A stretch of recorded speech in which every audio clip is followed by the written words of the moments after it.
ছুটির দিন যেখানে আমাদের ব্যক্তিগত কাজ থাকে, বিশ্রাম নেওয়ার প্রয়োজন থাকে, সেটাকে সরিয়ে কোর্স করতেছি। এবং এটা এমন কোনো লুক্রেটিভ কোর্স না যে এটা করলে আমার অনেক কিছু হয়ে যাবে। তার মানে আমি যেটা বলতে চাইছি, আপনাদের কিন্তু একটা ট্রু প্যাশন আছে। আমাদের দেশে এই জিনিসটার এক্সিস্টেন্স আছে, কিন্তু আমাদের রাষ্ট্র কখনো আসলে ঠিকঠাক মতো এটা করতে পারেনি। যেটাকে আমরা পুনে ফিল্ম ইনস্টিটিউট বলি, এটা আসলে film and television institute of India ফর্মালিভাবে পরিচিত। এটা 1960 সালে প্রতিষ্ঠিত হয়েছে। মুখস্থ ছিল না, এখানে বসে দেখলাম, আর অনেক আগে হয় আমি জানতাম।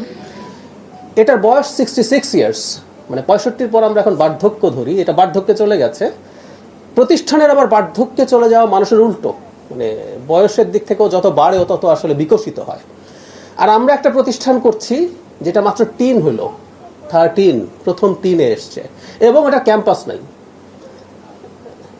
এই হচ্ছে পরিস্থিতি আমাদের। যদিও আমাদের যে গণমাধ্যম ইনস্টিটিউট, এটা 80-তে হয়েছিল, তারপর সেই অর্থে আমরা পূর্ণাঙ্গ সিনেমা এবং টিভিকে টার্গেট করে যে ইনস্টিটিউট, সেটা আমরা মাত্র 13 বছর আগে করলাম। এবং আমি ব্রোশিওরটা দেখছিলাম যে আমাদের 2 বছর মেয়াদী ডিপ্লোমা আছে এবং ভবিষ্যতে মাস্টার্সের প্ল্যান আছে। এগুলো সবই হতে হবে, সবই করতে হবে, এটা নিয়ে কোনো রকম কোনো ডিবেটের জায়গা নেই। সরকারের জায়গা থেকে কয়েকটা কথা একটু বলি। আমি চেষ্টা করব, যেহেতু ফিল্ম মেকার হইতে পারি নাই, অন্তত যারা হচ্ছেন, শেষ হয়ে যায় না এই সময়টা। আমি যখন ফিল্মে পড়াশোনা করছিলাম তখন কিছু মেকিং করেছি, আবার পরে করার আশা রাখি যদি ফিট থাকি। কিন্তু যারা ফিল্ম বানাতে চান, যারা ফিল্ম নিয়ে কাজ করতে চান, আমি অন্তত ব্যক্তিগতভাবে তাদের পাশে দাঁড়াতে চাই। সুতরাং ক্যাম্পাস বলুন বা আরও যা যা কিছু প্রয়োজন, সেটা নিয়ে আমি ব্যক্তিগতভাবে অন্তত মনোযোগী হব। এবং মাননীয় মন্ত্রী, আমার মন্ত্রণালয়ে যিনি আছেন, জনাব জহিরুদ্দিন স্বপন, তিনি আমাকে এই ব্যাপারে খুবই এনকারেজ করেন। আমার ফিল্মের ব্যাকগ্রাউন্ডের কারণেই তিনি মূলত বলেন যে ফিল্মের তো অনেকগুলো প্রতিষ্ঠান তথ্য মন্ত্রণালয়ে আছে, তো উনি বলেন যে ওগুলোর অন্তত আমি যেন একটু বেশি গুরুত্ব দিয়ে দেখাশোনা করি।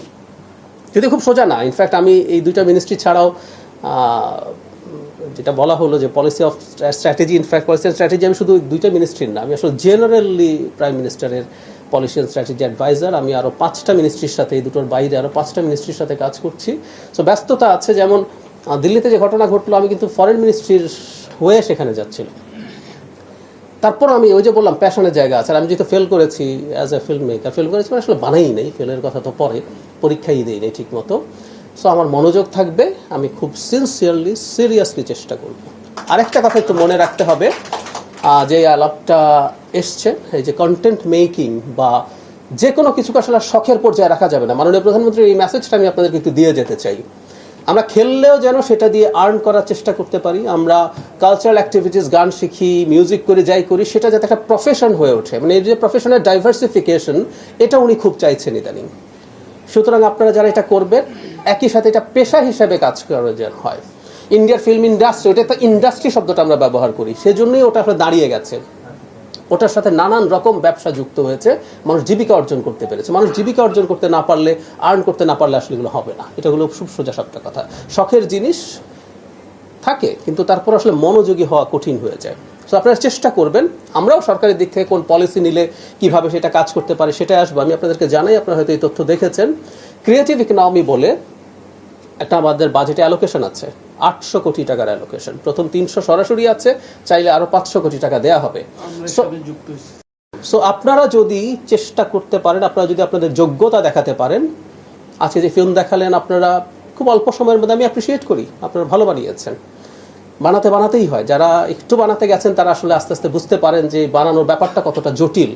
আপনি যখন ইনচার্জ থাকেন কোনো একটা জায়গায়, আপনি যখন কমান্ড করেন, it's not that easy. Theory মাথায় নিয়ে যাওয়া, তারপর সেটা ঠিক হয়ে যাওয়া, আমি বিশ্বাস করি আপনারা সেটা পেরে উঠবেন। সো এই ক্রিয়েটিভ ইকোনমির জন্য বাজেট অ্যালোকেশন আছে। আপনারা যাতে এটা দিয়ে কাজ করে এটাকে বাণিজ্যিকভাবে আপনারা এগিয়ে যেতে পারেন, সেই চেষ্টাও, সেই পৃষ্ঠপোষকতাও সরকারের দিক থেকে থাকবে। এখন দায়িত্ব নিয়ে বলছি না, দায়িত্বে থেকে বলছি যে আমরা আসলে চেষ্টা করব যতটা সম্ভব আপনাদের পাশে দাঁড়ানোর জন্য।